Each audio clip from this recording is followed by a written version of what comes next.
Bonjour, vous êtes avec Pardieu pour l'Expert Game Award. Aujourd'hui, nous allons parler de Great Wall, un jeu de Kamil Ciesla, Robert Plešovič et Lukas Wlodarczyk. Un jeu qui est sorti en Kickstarter, édité par Awaken Realms et dont les VO viennent d'arriver ici, tandis que la VF est en production actuellement. Et donc on est à la mi-octobre et ça va sûrement arriver d'ici quelques mois dans la version française. Mais en attendant, on a une version en anglais pour l'instant et un jeu qui va avoir deux modèles, un modèle avec des figurines et un modèle avec des meeples. Donc ici on a la version de luxe avec les figurines, on a beaucoup de chance et on va un petit peu parler de comment fonctionne le jeu de base parce qu'il y a déjà des extensions disponibles avec le Kickstarter qui vous permettent d'avoir un cinquième joueur, qui permettent d'avoir des autres monstres qui vont arriver ou même de la poudre à canon pour faire des combats, mais on n'a pas besoin de ça pour faire le jeu de base qui est déjà assez agréable en tant que tel, qui vous permettra de jouer jusqu'à 4 joueurs mais qui a une version solo et une version coopérative et dont la version 2 joueurs est un petit peu différente de la version normale. Là j'ai mis une installation pour une version 3 joueurs.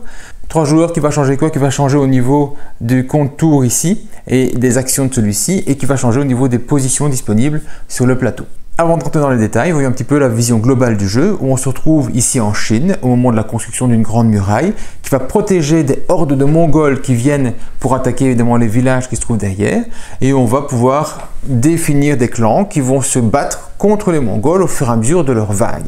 On va donc devoir tenir 6 années dans la version 3 joueurs et on va avoir pour cela des espaces de Mongols qui vont arriver par ici, des possibilités de mettre des barricades pour les retenir. Ce sont des barricades qui sont placées au début du jeu et on va ensuite ici avoir des troupes qui vont être des archers qu'on pourra placer ici. Donc on a des troupes de type archer qui sont avec des figurines différentes pour chaque joueur si vous avez la version figurine et qui vont pouvoir se placer par exemple sur le mur quand il va être construit.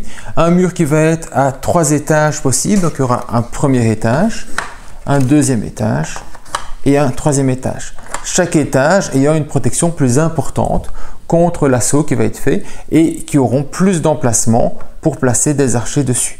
Mais on n'a pas que des archers pour combattre les Mongols, on a aussi de la cavalerie et on a aussi de la piétaille, donc des lanciers qui vont pouvoir attaquer directement les Mongols. Alors, sur une zone ici, on va parler de sections de murs. Donc, il y a toutes des sections de murs, il y a 3 sections pour l'instant, avec 3 lignes d'invasion mongole. Dans la section de mur, on a une zone de repos. On va retrouver des troupes qui vont être là-bas à un moment ou à un autre, qui n'auront aucun risque à prendre par rapport à l'attaque, qui sont protégées quelque part. On va avoir des troupes qui vont être sur le mur, et là-bas, ce ne seront que des archers qui pourront s'y placer. Et puis on va avoir des troupes qui vont pouvoir aller attaquer directement les invasions mongoles. Et ça, on pourra avoir de la piétaille qui va y aller. Et il y a des cases pour les zones où on peut se mettre. Et on va avoir les cavaliers qui vont se mettre aussi, mais eux qui doivent prendre 2 positions. Ce qui veut dire aussi que si je mets une troupe ici, eh bien je ne sais pas placer mon cavalier sur cette zone-ci. Je vais devoir le mettre là-bas ou là-bas. Alors, autre remarque, c'est que quand je vais placer une troupe sur une case, je vais ici récupérer la ressource qui se trouve en dessous, systématiquement. Un archer, lui, va tirer à distance sur les troupes, mais quand il tirera, il placera des espaces de dégâts, donc un point de dégâts est fait, mais il ne récupérera jamais rien. Autre différence, les lanciers qui se trouvent ici ne pourront jamais attaquer que la première ligne des hordes mongoles qui attaquent. Parce qu'au fur et à mesure du jeu, on va avoir des cartes qui vont apparaître en plus, imaginons comme ceci. Eh bien, eux ne peuvent pas aller attaquer directement la ligne suivante. Seuls les cavaliers peuvent aller attaquer en autre ligne, directement au niveau d'un assaut, tandis que l'archer, lui, peut tirer sur n'importe quelle carte visible, pour peu qu'il n'y ait pas de restrictions, parce qu'il y aura des restrictions aussi. Donc, des troupes qui vont attaquer ici, qui vont récolter des ressources quand elles seront placées sur une case, et on va se débarrasser d'une carte d'invasion quand on aura rempli toutes les cases d'une manière ou d'une autre, avec un ou plusieurs clans qui vont aider à le faire. Et quand effectivement une carte sera remplie, elle va être enlevée du jeu. Il y aura une série de gestions pour l'enlèvement et tout ça. Mais donc c'est comme ça qu'on va pouvoir se débarrasser d'une carte. Le joueur qui sera majoritaire pourra récupérer cette carte en tant que telle, sachant que les blessures par l'arc ne se compteront pas dans la majorité. Et donc on va les enlever. Mais on aura ensuite une phase où quand on aura attaqué les troupes on va voir si elles arrivent à passer nos défenses. Eh bien, pour passer nos défenses, on va voir la force d'attaque d'une ou plusieurs cartes, c'est-à-dire que s'il y a plusieurs cartes visibles sur une colonne, on va faire la somme de toutes les cartes qui sont présentes. Bon, celle-ci, elle est morte, donc elle ne comptera pas. On a donc ici une valeur de 6, une valeur de 8, une valeur de 6. Et on va comparer à la défense de la ligne, sachant que chaque barricade vaut 2, que les murs ont une valeur de défense indiquée sur le mur. Donc ici, tout au-dessus, ça vaut 16, ça vaudrait 12, ça vaudrait 8. Tandis qu'une zone qui n'est pas construite a une valeur de défense de 0. Et donc, on va pouvoir comparer l'attaque à la défense dans chaque zone. 6 contre 3 barricades, 3 x 2, 6, ok. 8 contre 3 barricades et 16, tout va bien. 6 contre 3 barricades à 6, tout va bien. Si ici j'avais une 7, eh bien elle serait passée et il y aurait eu un impact à ce niveau-là. Il faut aussi dire que la majeure partie des cartes des invasions barbares ont un pouvoir spécifique qui est indiqué ici et qui limite peut-être certaines actions. Par exemple, celle-ci, elle n'aurait pas pu être attaquée par des lanciers. Donc ceci, cela et cela, ben, il n'aurait pas pu y être.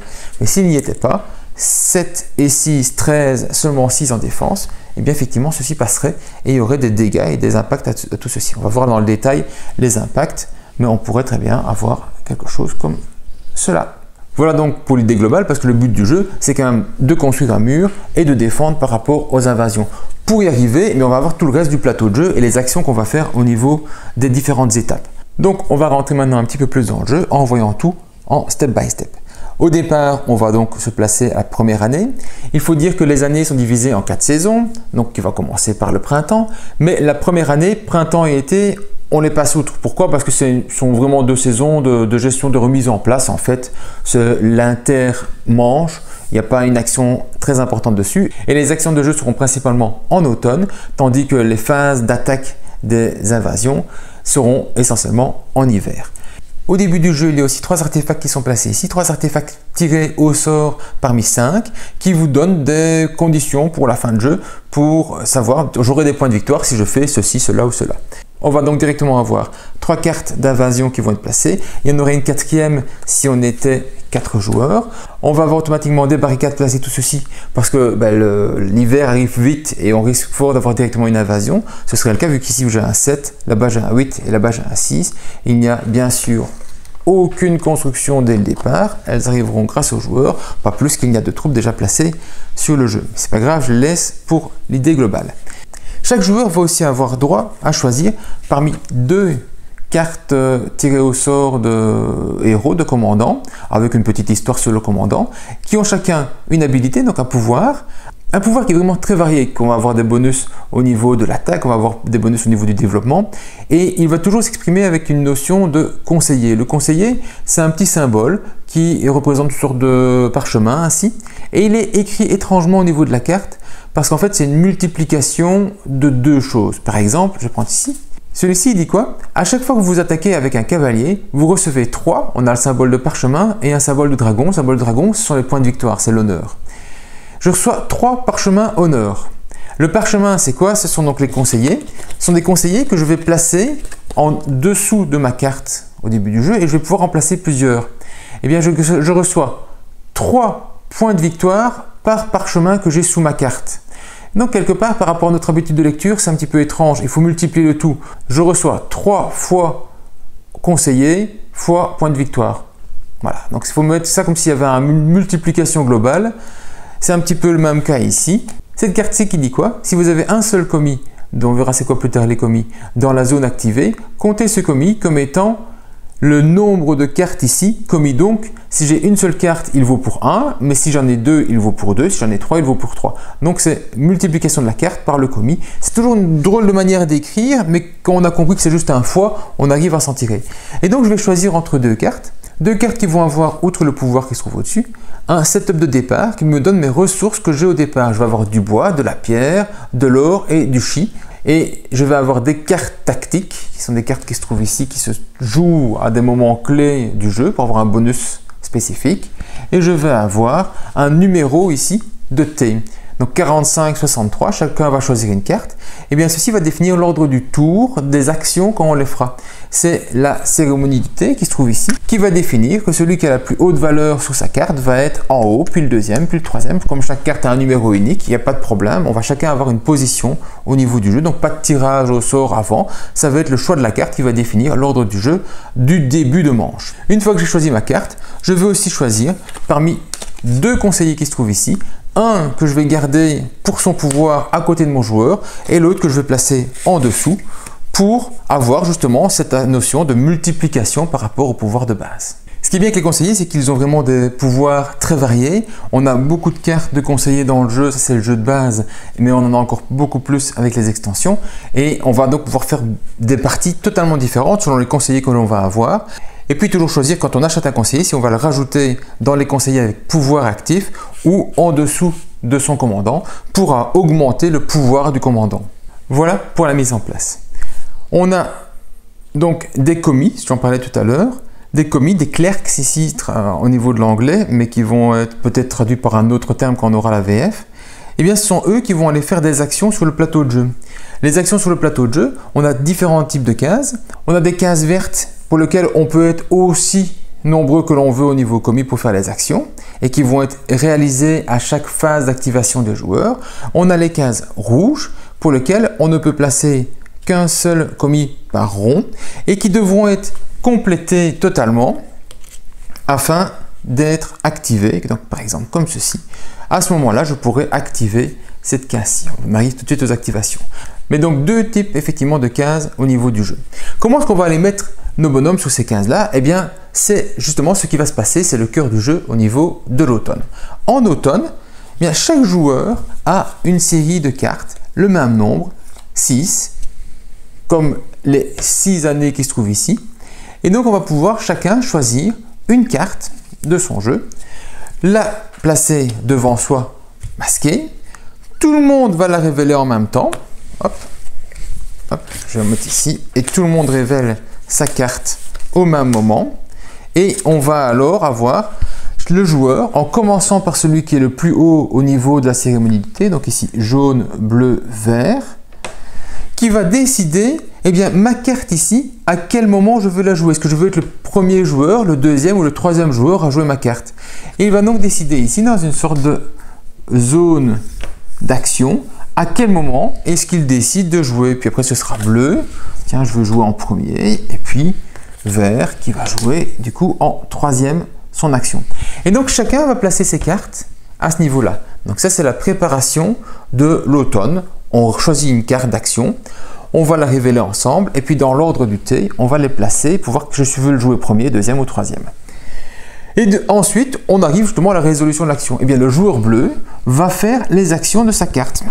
Les cartes, elles ont ici 3 types d'actions. Alors, il y en a une qui est en noir, qui est l'action pour le joueur qui a posé la carte. On en a une pour les autres joueurs. Et puis, il y a éventuellement un effet complémentaire pour le joueur qui a placé la carte. Donc, on a d'abord soi, les autres, et puis peut-être un bonus. Pas systématiquement. Et sur les cartes, sur toutes les cartes, il y a une notion de « et si les autres ont joué ». Ça, c'est très amusant au niveau du jeu. On a ici, si d'autres joueurs ont placé dans la zone des cartes de commandement une carte de type « attaque », donc c'est une carte spécifique qui s'appelle « attaque », qui est celle-ci, eh bien alors, j'ai un bonus au niveau de mon action. Si ce n'est pas là, ben, il ne se passe rien. Alors, c'est très intéressant parce que du coup, on se dit, ben, tiens, est-ce qu'il ne va pas jouer ça ce tour-ci? Si je joue ça et que je joue telle carte, je profiterai de sa carte à lui, j'aurai un bonus. Et donc, il y a une sorte de double guessing à ce niveau-là parce que les autres se disent, oui, mais là, tout le monde pense que, et moi, je vais faire ceci. Donc, très intéressant au niveau du placement. Après, que vous jouiez premier, deuxième ou troisième, il ne faut pas que la carte soit après vous ou avant vous. Il faut qu'elle soit dans la zone de commandement, simplement. Et qu'est-ce que je vais faire avec les cartes? La majeure partie des cartes, ça va être juste des déplacements de mes commis. C'est-à-dire qu'ici, je peux, avec le pouvoir du travail dur, c'est placer tous mes commis dans les endroits disponibles. Donc, imaginons que c'était le début du jeu, je n'ai pas encore mis ici pour les jaunes. Moi, j'ai 5 commis. Eh bien, je vais pouvoir en placer à tous les endroits que je juge utiles et importants au niveau du jeu. Non, quelque chose comme ceci. Les autres joueurs ensuite vont pouvoir placer aussi des commis. Ici, WorkHarder me dit les autres joueurs peuvent placer 2 commis dans le jeu. Eh bien, ils peuvent placer leurs commis, mais uniquement à 2 endroits différents. Ils ne peuvent pas les placer au même endroit. Donc absolument à des endroits différents, tandis que moi j'étais libre de les placer où je voulais. Le bleu va faire pareil et va pouvoir en placer aussi 2. Hop, ici et par exemple là-bas. Voilà. Une fois que c'est fait, on va voir la fin de l'action qui dit pour chaque carte attaque qui serait placée dans le command track, donc dans la zone de commande, vous pouvez faire une action avancée dans un endroit spécifique. Alors, de quoi est-il question d'une action avancée? Eh bien, il faut dire qu'une fois que j'aurai placé tous mes personnages, tous mes commis, et que j'aurai fait toutes les actions de la carte, on va activer toutes les zones qui sont complètes ou qui sont vertes. Les zones qui ne sont pas complètes, eh bien, elles ne vont pas être activées du tout. Ce qui veut dire que celles-là, elles attendront le tour suivant qu'il y ait quelqu'un d'autre qui les complète pour être activées. Mais quand j'ai l'occasion de faire une activation avancée, alors je peux faire n'importe quelle case qui n'est pas complète. Donc par exemple celle-ci, je pourrais très bien faire l'action de cette zone-ci plutôt que d'attendre plus tard. Donc ça c'est très utile, mais par exemple ici, ça ne fonctionne que si quelqu'un avait mis la carte d'attaque, attack order, dans le jeu. Or, elle n'y est pas, donc je ne sais pas faire ce bonus-là. Donc je vais juste me contenter de faire ceci. Une fois que j'ai fait toutes les actions de la carte, tous les commandements de la carte, je vais pouvoir arriver à la résolution des locations, donc des endroits qui sont pleins ou qui sont en vert. Pas celui-ci parce qu'il n'est pas plein. Qu'est-ce qui va se passer? Eh bien ici on a 4 endroits qui sont très faciles, qui sont des endroits de production. Je vais produire à quelle hauteur? Eh bien chaque commis produit une ressource indiquée. Donc chaque commis ici va produire un bois. Chaque commis va le faire. Dans quel ordre vont-ils le faire? Eh bien toujours les actions qui vont être activées vont être faites dans l'ordre du T qui se trouve ici. Ce que le joueur principal fait, lui, c'est de choisir dans quel ordre il va faire les actions. Il peut choisir de commencer d'abord ceci ou d'abord cela. Mais après, on va respecter l'ordre du T. Donc lui récupérerait un bois, puis lui récupérerait un bois et lui en récupérerait 2. Il y a 2 actions que je fais en plus au moment de faire la production. C'est de pouvoir augmenter un surveillant. Un surveillant, c'est quelqu'un qui va me donner une production supplémentaire au niveau des moments de production et au moment de l'été et qui va me donner un bonus de 1, 2, 3 bois ici. Et on a la même chose dans les autres zones. Et ce surveillant, c'est en fait un de mes hommes, une de mes troupes que je vais placer ici. Donc on ne va pas placer un commis, on va placer une piétaille, on va placer un homme de troupe. Et je vais payer, pour le faire rentrer, au début ce sera 2 chi, puis après ce sera 3 pour le faire monter, ce sera 4 pour le faire monter, il sera au maximum. Donc si le jaune qui commence à jouer décide, tiens, je vais payer 2 chi parce que je l'ai par exemple au début du jeu, il peut très bien faire donc rentrer son surveillant qui va être ici. Et à chaque fois qu'il produira dans cette zone-ci, il touchera un bois de plus de sa production. Mais pour toucher le bois de plus, il faut être là, il faut produire. Si par exemple il n'y en avait pas et qu'à la place j'avais eu un vert qui était ici, et bien même s'il avait un surveillant, il ne toucherait pas du bois. Donc très intéressant, mais il faut être dans la zone de production. Je vais le faire, donc je touche ma production, je décide si je paye ou pas pour augmenter ou pour faire rentrer un surveillant. On peut en avoir qu'un seul dans chaque zone ici. On les prend parmi ces troupes armées. Et puis ensuite, je peux décider de faire un don à la communauté et envoyer quelque chose, donc du bois, au niveau du dépôt, au niveau de l'entrepôt. L'entrepôt, il se trouve ici. Et vous voyez ici une petite flèche qui est valable pour les 3 zones de production qui se trouvent ici, qui me permet de dire, le bois que j'ai récupéré ici j'en ai récupéré que 1, j'en ai récupéré 2 si j'avais déjà un surveillant, je vais l'envoyer ici dans l'entrepôt et il sera disponible pour tout le monde. En échange, je gagne 2 points de victoire.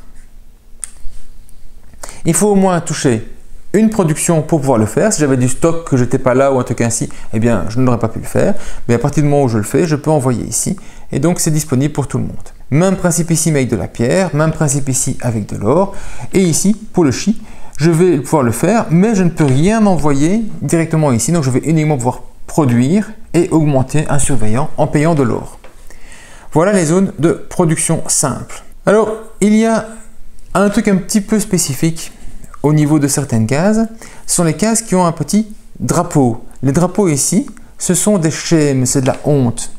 Eh bien, ils servent à quoi? Ils servent à dire que si vous êtes le seul à aller quelque part, qu'importe l'endroit, hein, ça pourrait être ici par exemple, si vous êtes le seul à aller quelque part quand vous l'activez, attention, le seul joueur, donc je pourrais en avoir deux, ainsi je suis toujours le seul, eh bien vous allez vous prendre un marqueur de honte. Ce marqueur de honte, c'est quoi? Ce sont des marqueurs qui sont ici.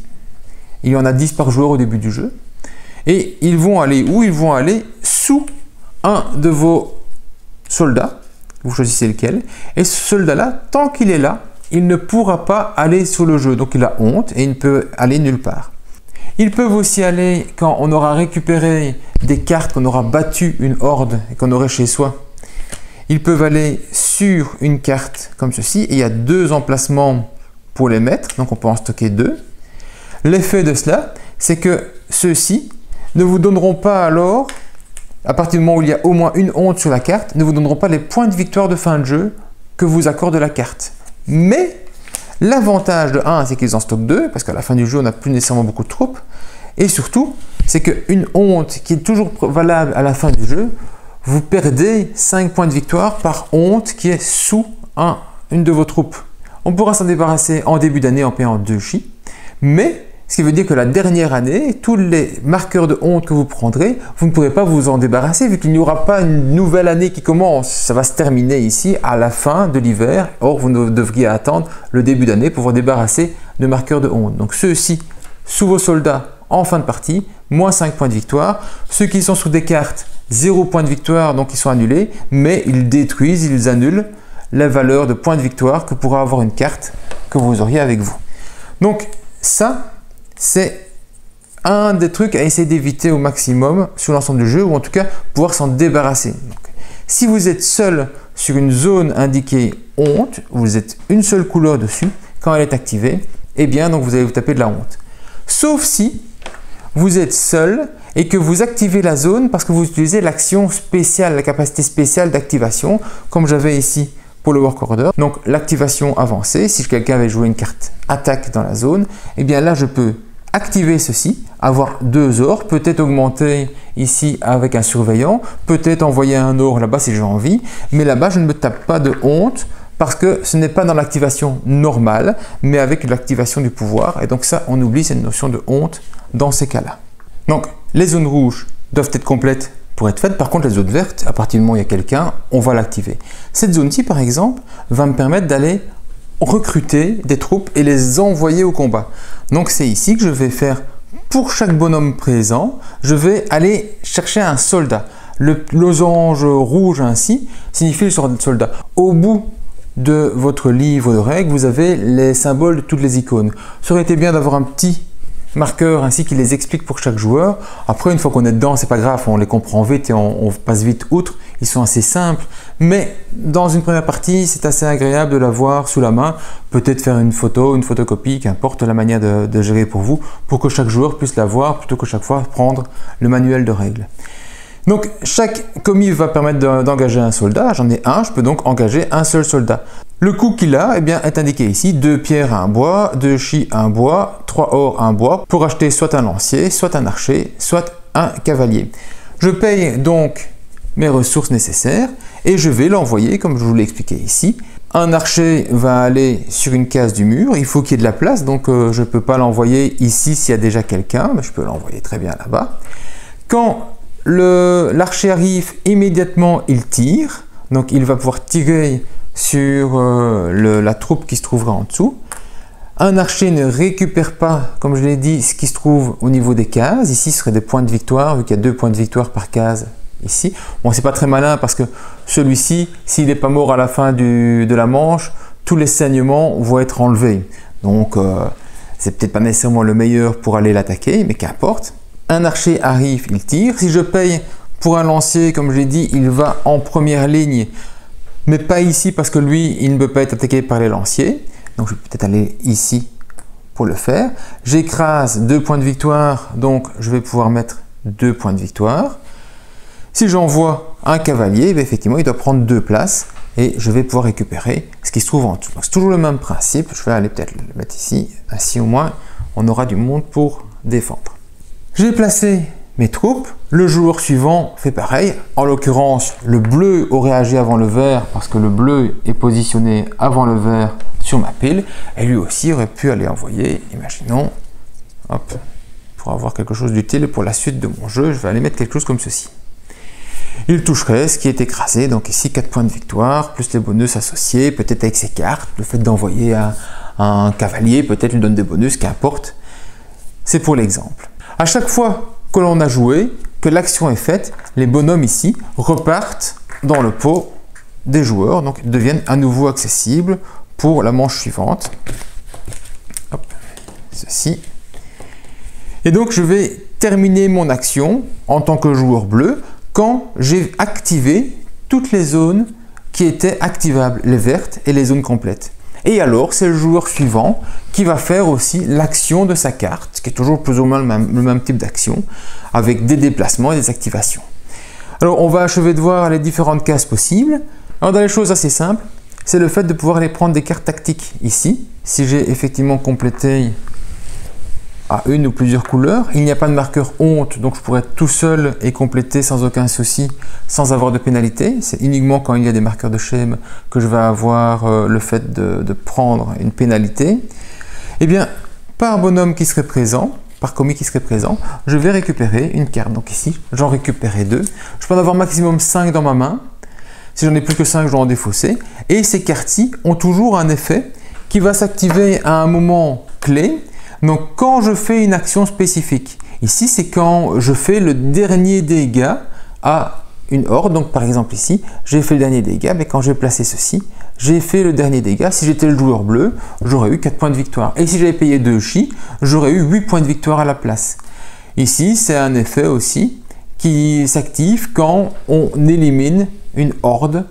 Eh bien, je vais avoir des bonus si j'ai au moins une troupe de lanciers et un archer sous la zone, je vais avoir 4 ou 8 points de victoire selon que je paye du chi ou pas. Donc je vais avoir des points de victoire grâce à ces cartes tactiques-ci au niveau du jeu. Quand elles sont jouées, elles sont défaussées et elles reviennent ici. Ici, je vais pouvoir modifier l'ordre du tour.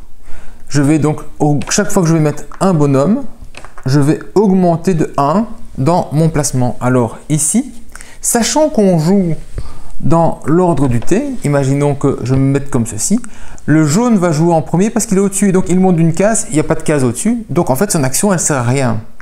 Si ce n'est à éviter de se retrouver d'un coup dernier, parce qu'imaginons que sur le bleu, le premier à jouer dans l'ordre du tour c'est le bleu, il gagne donc une place dans l'ordre du thé, et ensuite c'est le vert, il gagne donc une place dans l'ordre du thé, et donc on est passé de jaune, bleu, vert à bleu, vert, jaune. Autrement dit, le jaune s'est retrouvé dernier dans l'ordre en une seule fois. Si un joueur mettait 2 de ces marqueurs ici, donc imaginons maintenant dans un tour plus tard, c'est jaune qui va mettre directement ces marqueurs 2 fois, il va directement passer de la dernière à la première place en une seule fois. Et ça, c'est valable que vous soyez à 3 joueurs ou que vous soyez à 4 joueurs. À 4 joueurs, si vous placez vos 2 bonhommes ici directement, que vous êtes dernier, vous revenez automatiquement tout au-dessus. Donc ici, on va avoir une régulation de l'ordre du tour. Ici, je vais pouvoir aller là pour construire. Je vais construire quoi? Je vais construire au choix. À chaque bonhomme, je vais faire une construction, soit du mur, soit d'une barricade. Les barricades, elles vont disparaître à la fin de chaque manche. Donc systématiquement, il n'y en aura plus, il faudra en remettre. Une barricade coûte 2 ressources au choix parmi les 3 de base, mais les 3 qui peuvent être mises ici. Et elles sont mises ici, c'est pour rien, parce que quand je vais payer pour construire une barricade ou pour construire un mur, eh bien je vais pouvoir prendre d'abord dans les ressources qui ont été mises dans l'entrepôt avant de payer avec mes ressources à moi. Donc ici, pour 2 ressources, je peux placer une barricade quelque part et je gagnerai 2 points de victoire, somme toute 1 point de victoire par ressource. Pour construire un étage du mur, eh bien, je dois payer ce qui est indiqué ici. Je vais payer 5 ressources quand je suis nulle part et que je vais mettre le premier niveau de mon mur. Si j'ai un archer, il n'est pas détruit, il monte à l'étage. Et je vais toucher alors 5 points de victoire. À nouveau, 1 point de victoire par ressource. Pour mettre l'étage au-dessus, il faudra payer 10 ressources. Et je vais passer de 8 de défense à 12 de défense, mon archer est toujours dessus. Et pour mettre le dernier étage, il faut payer 15 ressources. Et je me retrouve ici avec mon archer toujours présent. Et je gagnerai évidemment 15 ressources, 15 points de victoire. Il n'y a plus d'étage. Une fois qu'on est au maximum, eh bien c'est fini. C'est terminé, on n'ira pas plus haut et on est très bien au niveau de la protection vu qu'on a une 16 de protection pour le début du jeu. Ça suffit déjà bien souvent avec le 8. Donc, ici, par bonhomme, je peux construire barricade ou mur en payant les coûts indiqués. Toujours 2 pour une barricade et le mur, ça dépend du niveau auquel on veut aller. Et on va toucher les points de victoire qui est 1 point de victoire par ressource dépensée. On dépense d'abord ce qui est au niveau de l'entrepôt.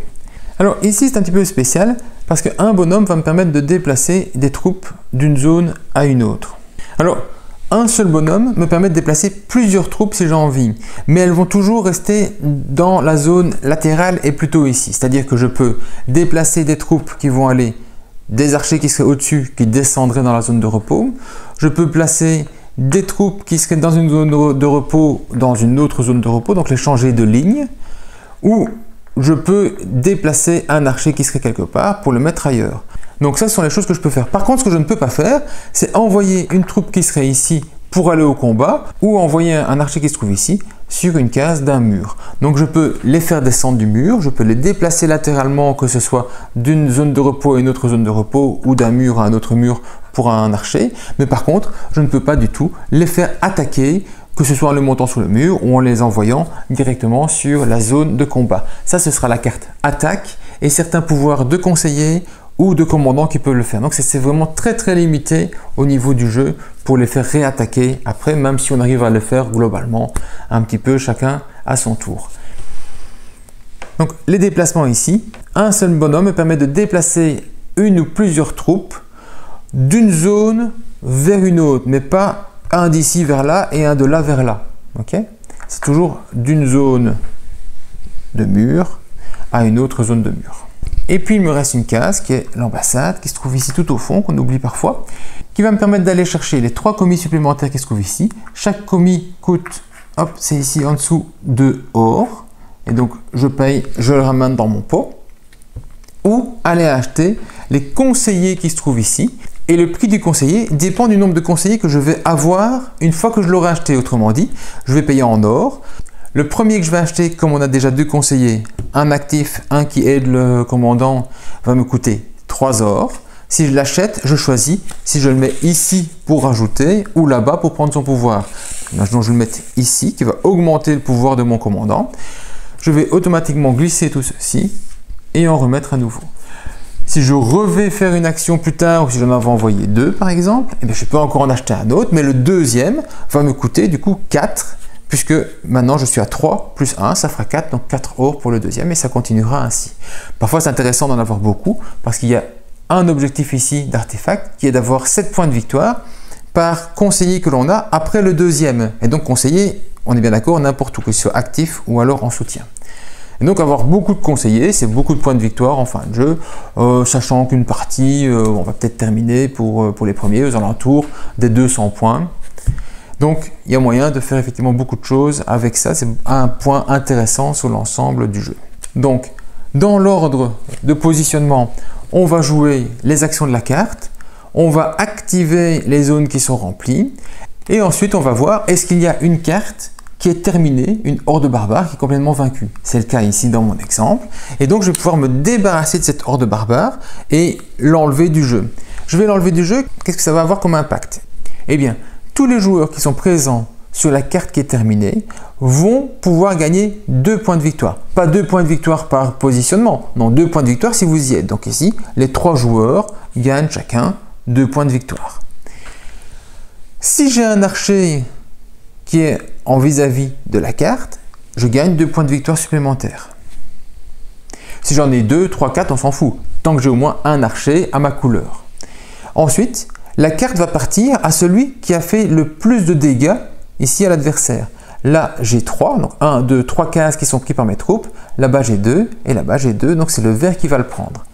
En cas d'égalité, c'est l'ordre du jeu dans l'espace de T qui va définir qui prend la carte. Donc être au-dessus en cas d'égalité, ça casse les égalités, donc il n'y aura jamais de problème pour savoir qui va prendre la carte à un moment ou à un autre. Et bien sûr, tout ce qui est saignement fait par les archers ne compte pas dans une couleur, qu'importe la personne qui l'aurait fait. Ça veut donc dire qu'ici, on va retirer les troupes, mais il y a à chaque année un nombre de morts associé à la disparition d'une carte de horde, ou quand elle attaque et qu'elle passe outre la défense. Et donc ici, à la première année, il y a 1, puis ce sera 1, 2, 2, 3, 3. On va donc perdre ici, pour tous les joueurs présents, une troupe de son choix. Ben, le bleu n'en a qu'un, il va perdre le bleu, il va perdre le cavalier. Le jaune va choisir un des deux, il va en perdre un. Et ici, je vais choisir entre le cavalier et le petit lancier. Bien, je vais dire que je vais garder le lancier, je vais perdre le cavalier, sauf que si je paye 2 chi de mon jeu, je vais pouvoir alors sauver une troupe qui devrait mourir. Donc à la place de mourir, elle va revenir ici, dans le jeu, dans la même zone. Et eux qui n'ont pas été touchés par le nombre de morts, bien, automatiquement, ils vont revenir dans la zone de repos. La carte part pour le joueur vert ici, qui avait le plus combattu. Et on va ainsi avoir mon joueur vert qui va avoir en fin de jeu 6 points de victoire. S'il n'y a pas de honte ici à la fin du jeu. Et eux sont donc ici de retour, prêts à aller faire une nouvelle attaque, peut-être se déplacer avec l'action de déplacement, et quand on fera une action attaque, ils pourront monter sur les cartes à leur disposition qui seront juste en face. Et pour l'instant, il n'y a donc plus rien ici. C'est super, c'est une ligne qui est bien défendue. Et puis c'est le joueur suivant qui fera toutes ces actions, et puis c'est le joueur suivant qui fera toutes ces actions, toujours en se rappelant bien que quand on active une zone, c'est bien l'ordre du tour qui est défini. Le joueur qui active la zone choisit juste l'ordre dans lequel il les active. Mais par contre, ça c'est déjà très intelligent parce que parfois on dit « Ah tiens, moi j'ai de quoi faire telle action, mais si je fais d'abord les ressources, peut-être qu'un autre pourra le faire aussi, tandis qu'ici il ne l'a pas. » Donc très utile, très malin, tout en n'oubliant pas que c'est bien l'ordre du T qui va définir l'ordre réel des actions. Quand une zone est faite, on récupère ça. Si une horde est battue, eh bien, elle est enlevée et on a effectivement les morts associés, les points de victoire par rapport à la présence et le meilleur attaquant va récupérer la carte en cas d'égalité. L'ordre du T ici qui le définira. C'est la fin de l'automne, on passe à l'hiver. En hiver, la première chose à faire, c'est que les archers vont tirer sur une des cartes qui se trouve dans leur ligne. Donc ici, l'archer va pouvoir tirer par exemple là-bas. Il masque la zone, elle ne peut pas être utilisée par un autre joueur, mais ça ne lui rapporte rien du tout. S'ils étaient plusieurs, tout le monde pourrait attaquer, donc ici on fera un beau petit massacre, on l'achèverait. S'il n'y a rien à tirer, eh bien, on ne peut évidemment pas tirer dessus. Et c'est la fin de la phase de tir des archers. On regarde si une carte a été éliminée comme ça. Si elle a été éliminée, bon, on la retire avec les mêmes règles que tout à l'heure. Si ce n'est pas le cas, on va aller voir maintenant les attaques de la horde par rapport à la défense que l'on a placée dessus. Les attaques de la horde, eh bien, on va comparer donc la force d'attaque de toutes les cartes qui sont sur la même ligne par rapport à la défense. Donc ici 7 contre 6 plus 16, 22, ça n'arrive jamais à la première manche, on est bien d'accord, mais c'est pas très grave. Donc pas d'assaut réussi, il ne se passe rien.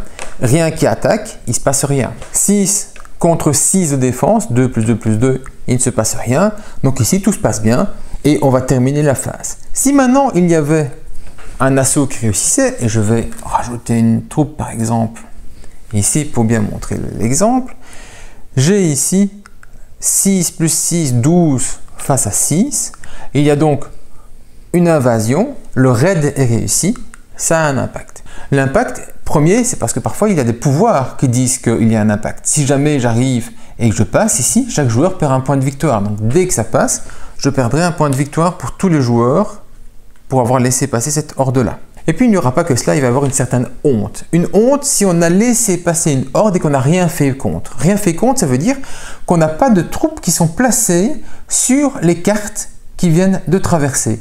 Ici, vert est placé sur cette carte-ci et pas sur celle-là. Il va donc se prendre un jeton de honte qu'il va placer sous un de ses soldats ou qu'il va placer sur une de ses cartes. Mais il était là, les autres n'y sont pas. Donc jaune et bleu vont chacun s'en prendre 2 jetons honte et ça va descendre le pot ici des jetons. 2 pour l'un, 2 pour l'autre. Il faut bien vous dire qu'une des conditions de fin de jeu, outre le fait d'arriver à la fin des années, c'est que la pile de la honte soit vidée.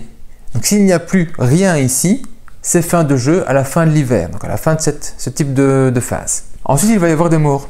Pour chaque carte qui est impliquée dans le raid, dans l'invasion, on va voir selon l'année sur laquelle on est. Ici, j'ai un mort, et bien donc j'ai une seule troupe pour le vert, celui-ci va mourir. À nouveau, je paye 2 chi, je le sauve, je ne paye pas, il revient ici. Mais par contre, la case qu'il a quittée, les dégâts sont faits et donc on va laisser un marqueur de sang dessus. C'est comme si un archer avait tiré dessus. Même s'il a quitté la case, ainsi, elle reste toujours active au niveau des dégâts faits et on ne doit pas recommencer le travail. Donc pour chaque carte, les troupes perdues selon la zone. Et si jamais il y avait un archer sur le mur qui sont dans la ligne, eh bien tout cela meurt. À nouveau, je peux payer 2 chi pour les sauver et les remettre ici, ou ils reviennent dans mon pot. Qu'importe le nombre, donc ici s'il y en avait 5 et qu'il y ait une invasion, eh bien les 5 partiraient et je perdrais tous ces bonhommes-là en une seule fois. Donc, un petit peu difficile. Déjà, il faut réussir à avoir des personnages dessus pour éviter de se prendre la honte. La honte, c'est vraiment pénible. Alors, il faut avoir beaucoup de chi pour s'en débarrasser. Mais comme vous voyez, le chi, on les utilise pour sauver les troupes. On va les utiliser aussi pour progresser dans le bois. On peut les utiliser donc pour sauver les personnages. Donc, il faut en avoir un certain nombre pour bien avancer avec ça. C'est pas toujours facile. Et en plus, elles activent les cartes tactiques et parfois elles activent certains pouvoirs de personnages. Donc, c'est une ressource assez difficile et en plus, elle ne sert pas à construire vu que pour la construction ici, ce ne sont que les 3 zones bois, pierre et or qui servent aux constructions. Quand les assauts sont faits, on va retirer toutes les barricades. Donc, que ce soit une réussite ou un échec, que les barricades aient servi ou pas ne change rien. On les enlève toutes. Et on va voir est-ce que les conditions de fin de partie sont faites. Les conditions de fin de partie est à la dernière année, ne plus avoir de schème ou dans un jeu à 3 joueurs, avoir 2 murs de niveau 3 qui sont construits. Dans une partie à 4 joueurs, les 3 murs de niveau 3. Donc si on a 2 murs complètement de niveau 3 qui sont faits, puisque le joueur rush là-dessus très rapidement, bien on peut peut-être terminer en 4e, peut-être plutôt en 5e manche. Si on termine les murs à la 6e manche, de toute façon, ça ne change rien vu que c'était la fin de l'année normale, la fin du jeu normal, parce qu'on arrivait en bout de partie. On passe alors à la nouvelle année. Et donc, au printemps, on va faire maintenant les actions qu'on avait passées au début. On va avancer le marqueur ici de 1. On va ramener des nouvelles troupes de horde. Le nombre qu'on va ramener, c'est indiqué ici au-dessus. 1, puis 2, puis 2, puis 3, puis 4. Donc ici, je vais en ramener une. Je vais prendre la première carte et l'endroit où je vais la mettre va être indiqué sur la carte suivante. Vous voyez, la carte suivante indique si ma carte ici va là-bas, là-bas ou là-bas. Au premier, au deuxième ou au troisième espace. Sauf que s'il y a une ligne qui est vide, qui n'a rien en première ligne, automatiquement, elle va compléter le trou. Donc, si la ligne vide était ici, bien, elle serait revenue ici, même si on me dit de le mettre au milieu. S'il y en a 2, on commence par la gauche, on continue par la droite. Ici, elle arriverait donc systématiquement là. Toujours bien lire le pouvoir qui est indiqué ici. Ici, c'est par exemple que le mur qui se trouve ici n'a qu'une force divisée par 2 pour la combattre. Bon, il n'a que 2 en attaque, donc s'il y avait un mur de 8, on est toujours très bon et très facile au niveau de la défense. Et si je dois mettre plusieurs cartes, comme par exemple si j'en mets 3, eh bien je vais retourner chaque carte et chaque fois on me dira où est-ce que je dois le mettre. Ben, celle-ci, hop, ce serait là-bas, là-bas je la retourne, ce sera là-bas, et là-bas je la retourne, et il me dit, ah, c'est encore ici. Eh bien, si je ne sais pas mettre une carte à un niveau où il y en a déjà 3, ce qui va se passer, c'est qu'automatiquement, il y a une action d'attaque au niveau du jeu. Cette action d'attaque, c'est de retirer des marqueurs de honte, 1 par joueur, donc on est 3 joueurs, on va retirer 3 marqueurs et donc potentiellement ça accélère la fin de jeu en retirant des marqueurs honte sur les joueurs. Donc s'ils laissent beaucoup de troupes ici parce qu'ils ont des beaux murs derrière ou un truc ainsi, on pourrait imaginer qu'ils perdent plus vite des marqueurs de honte et que le jeu se termine un petit peu plus vite à cause de ça. On va ensuite déplacer 2 conseillers ici, donc on va retirer les 2 les plus à gauche comme indiqué ici et on va glisser le reste, on va remplir avec de nouveaux conseillers. Ça, c'est la fin du printemps. Arrive l'été. En été, on va alors activer tous nos surveillants. Chaque surveillant présent ici va produire ce qui est indiqué à côté. Donc ici, le jaune toucherait un bois. C'est en été aussi, juste après avoir produit, donc potentiellement avoir récupéré du chi ici, qu'on va pouvoir payer 2 chi pour enlever un marqueur de honte. Et je peux faire ça plusieurs fois. Donc si j'ai 4 chi, je peux en envoyer 2. Si j'ai 2 chi, ben je paye ça et je le remets dans le pot, donc ça réaugmente potentiellement le nombre de tokens avant qu'une fin de jeu par vider la pile de honte ne subvienne. Donc n'oubliez pas qu'à la dernière année, c'est votre dernière chance de vous débarrasser de marqueurs de honte parce que dans le cours de l'année, il n'y a plus d'options pour le faire, sauf des cartes ou des conseillers, mais globalement, si vous ne l'avez pas fait s'il est sur un de vos soldats, c'est 5 points de victoire en moins, c'est beaucoup trop. Donc ici, ça permet d'en stocker 2, ça permet encore d'avoir du jeu pour si vous en gagnez en cours d'année, mais ailleurs, ça doit vraiment être retiré absolument. Ensuite, on va défausser toutes les cartes de commandement qui étaient ici. Et les mettre ici pour chaque joueur a son tas. Hein. Et alors les joueurs vont choisir. Soit ils récupèrent toutes les cartes de commandement qui sont stockées ici, soit ils marquent 2 points de victoire par carte présente. Donc ici, si le joueur vert décide de le récupérer, il va récupérer ça, ce sera sa seule action à ce niveau-là. Les autres ne les prennent pas, et bien jaune et bleu marquent 2 points de victoire à ce moment-ci. Et à chaque tour, ça va être comme ça. On va replacer les cartes. Évidemment, vous aurez de moins en moins de choix parce que vous perdrez le nombre de cartes en main, mais vous marquerez des points de victoire en compensation. Donc à vous de voir si c'est plus intéressant. Si vous êtes bloqué dans vos actions parce que les cartes qui vous restent, c'est pas du tout ça que vous voulez faire, eh bien, il faudra peut-être passer un moment la récupération de toutes les cartes, donc pas juste celles qui vous intéressent, mais bien toutes les cartes qui étaient présentes là-bas. C'est intéressant de ne pas oublier ce que les gens ont pris parce que quand on a des options de s'il y a une carte comme ceci qui est en jeu, bien, quand vous savez que la personne là, bien, elle est potentiellement encore activable avec d'autres cartes de votre main. Donc c'est très utile à ne pas oublier de savoir ce que les gens ont pris, ce qu'ils ont encore en disponibilité et ce qu'ils n'ont plus. On va jouer comme ça jusqu'à la fin du jeu, donc les différentes manières de terminer le jeu. Et on va alors gagner les points de victoire finaux ou les perdre. Donc tous les marqueurs de honte que vous avez sur vos troupes soldats, c'est moins 5 points de victoire. On va compter les cartes, les points de victoire des cartes qui sont ici. Si vous n'avez pas de marqueur de honte dessus, on va compter les points de victoire associés. S'il y a des marqueurs de honte, elles ne valent rien, mais les hontes non plus. On va faire les points de victoire selon les objectifs qui avaient été tirés au niveau des artefacts. Ici, c'est 3 points de victoire par niveau de surveillant qu'on a, 7 points de victoire par assistant après le deuxième. Et là-bas, c'est 2 points de victoire pour un archer ou pour un lancier, ou 6 points de victoire pour un cavalier, qui sont dans cette zone-ci, donc qui ne sont pas ailleurs, qui sont toujours dans votre pot, ou qui sont mis comme étant des surveillants. À ce moment-là, on a le vainqueur final. En cas d'égalité, ça reste la zone de thé qui va départager, donc on a un vrai vainqueur, qu'importe les actions de l'un et de l'autre. Et quand ce sera fini, effectivement, vous aurez passé un bon moment, peut-être un long moment, parce que le jeu est un petit peu gourmand en temps. Il faut compter entre 45 et 1 heure, je pense, par joueur. Ce qui veut dire qu'à 5 joueurs, si vous avez les extensions, ça fait très très long, même si les joueurs connaissent un petit peu bien, parce qu'il y a beaucoup d'impact de se placer à un endroit ou à un autre. La réflexion par rapport aux cartes qu'on va jouer, ce que les autres, on pense qu'ils vont jouer, qu'ils ont encore en main, des trucs ainsi. Et puis l'ordre des phases d'action, d'attaque et tout ce qui va avec. C'est important. Avoir des ressources, faire des constructions, il y a beaucoup de choses à faire, c'est vraiment très plaisant. On peut faire un tour rapide des cartes de commandement qu'on a en main, qui sont d'ailleurs reprises dans le petit paravent d'aide de jeu que vous avez ici, qui reprend les principales actions, en super résumé. Alors, je vais reprendre dans le même ordre. Donc, le travail dur, on l'avait vu, ça me permet de placer automatiquement tous mes commis en une seule fois, donc très utile si vous avez d'abord été récupérer des commis et qu'ils sont plus sur le jeu, donc en une fois en mettre beaucoup. Les autres joueurs vont en mettre 2. Si un attaque-order est présent, je peux activer une zone qui ne serait pas complétée, donc c'est toujours très très bien aussi. Ensuite, on a économie.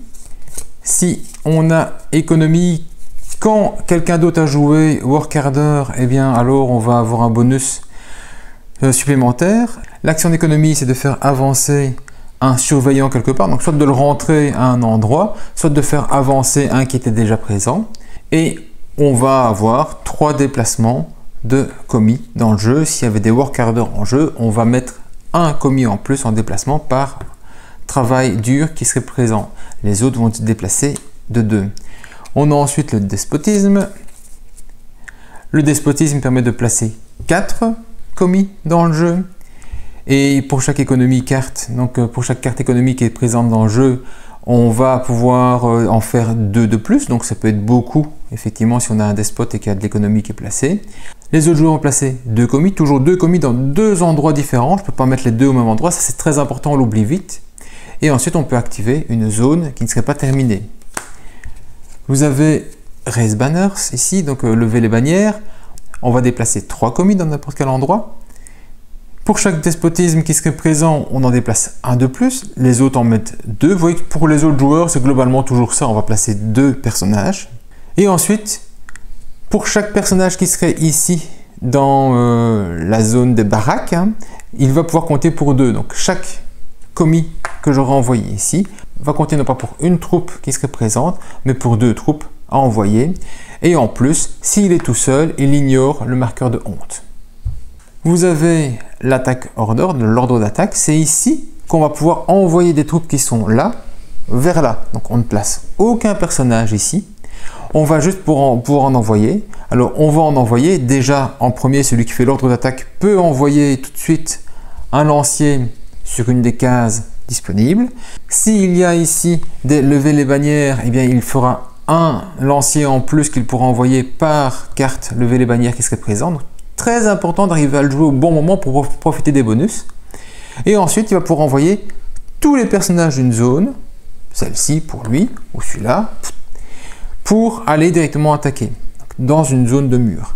Les autres joueurs, ensuite, peuvent envoyer 2 soldats dans une seule zone de mur. S'il y en avait dans différentes zones de mur, ils ne peuvent en envoyer que dans une seule zone. Ça peut être aussi bien ici que monter sur un mur qui serait existant.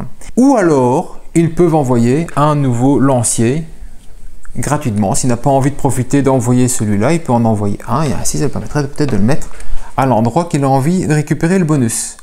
Ensuite, le joueur présent peut envoyer les autres troupes qu'il a dans des autres zones. Donc au début, il aurait peut-être pu envoyer ceci et puis après, il pourrait envoyer cela. Ah, j'ai un mort. Envoyer celui-là et envoyer celui-ci. Ça, c'était une possibilité pour le joueur vert qui aurait joué ça. Et la dernière carte, c'est la copie. On copie tous les effets d'une autre carte qui aurait été jouée. Et si on ne veut pas jouer les effets des autres cartes, ou si tout le monde a joué la copie en même temps, c'est ballot, alors on va déplacer simplement 2 commis à des endroits dans le jeu. Cette carte-ci est un petit peu spéciale parce que si on l'a jouée et donc elle est défaussée ici, elle ne revient jamais dans sa main. Donc on ne peut pas la jouer 2 fois. On va uniquement la jouer donc une seule fois et alors elle fera toujours 2 points de victoire vu qu'elle restera ici dedans. Donc n'oubliez pas, quand on a joué la carte à la fin de l'année, elle va aller là, elle va se stacker avec toutes les autres qu'on a jouées et on pourrait éventuellement les récupérer toutes d'un coup, sauf la copie qui elle restera toujours bloquée dans cette partie-là. Voilà, The Great Wall, c'est un jeu très plaisant parce qu'il va nous permettre de temporiser, d'attaquer, parfois de laisser des troupes réussir à faire un raid et rentrer par-delà les défenses, peut-être pour éliminer un archer ennemi, peut-être pour éliminer des troupes qui seraient trop présentes ou trop fortes sur les cartes. Vous éliminez un cavalier, vous ne perdez qu'un soldat, vous retirez un 2, vous ne retirez qu'un 1, donc vous gagnez quelque chose à ce niveau-là. Ça c'est vraiment très très bien. On peut jouer en mode tous ensemble contre l'ennemi et donc pouvoir veiller à chaque fois qu'il n'y ait pas d'invasion, mais parfois c'est intéressant de laisser des invasions. Et vous avez la possibilité donc de le jouer en coop pur, qui a des règles spécifiques. Vous pouvez le jouer en solo, qui a des règles spécifiques. Vous pouvez le jouer à 2 joueurs, qui a aussi des règles spécifiques. Et puis, comme je l'ai dit, il y a toutes les boîtes supplémentaires qui vont vous augmenter les micro-règles à gauche, à droite, des possibilités, des assauts, des attaques. Gengis Khan qui va attaquer. Donc, il y a vraiment beaucoup de choses à faire, mais rien que la boîte de base est largement suffisante pour vous faire des parties tellement varié d'une fois à l'autre que vous n'aurez pas le temps de vous embêter, qu'importe le temps de jeu qui est nécessaire pour cela. Donc beaucoup de petites règles à gauche à droite, une règle qui a été écrite un petit peu étrangement par rapport à nos habitudes, donc difficile à lire comme ça, c'est un petit peu comme les explications des cartes au début, il faut réussir à comprendre l'idée qu'ils ont mis derrière et comme quoi c'est une multiplication qui est faite au niveau du commandement, mais pour le reste, c'est très très bien. On néglige souvent les cartes tactiques dans une première partie parce qu'on ne voit pas vraiment où est-ce qu'elles vont aller. Mais après, on se rend compte que c'est beaucoup de points de victoire qu'on peut récupérer. Donc, on va aller vraiment jouer là-bas. Maintenant, on ne sait pas tout faire. Il faut aller profiter au maximum du pouvoir de son commandant, des pouvoirs des conseillers qu'on a récupérés. Et somme toute, faire du mieux que l'on peut pour réussir à combattre les invasions mongoles. Voilà. The Great Wall, c'est un grid game. J'espère que cette vidéo vous a plu. Si c'est le cas, n'hésitez pas, mettez un petit pouce bleu, abonnez-vous et pour le reste, c'est à vous de jouer. Bon jeu!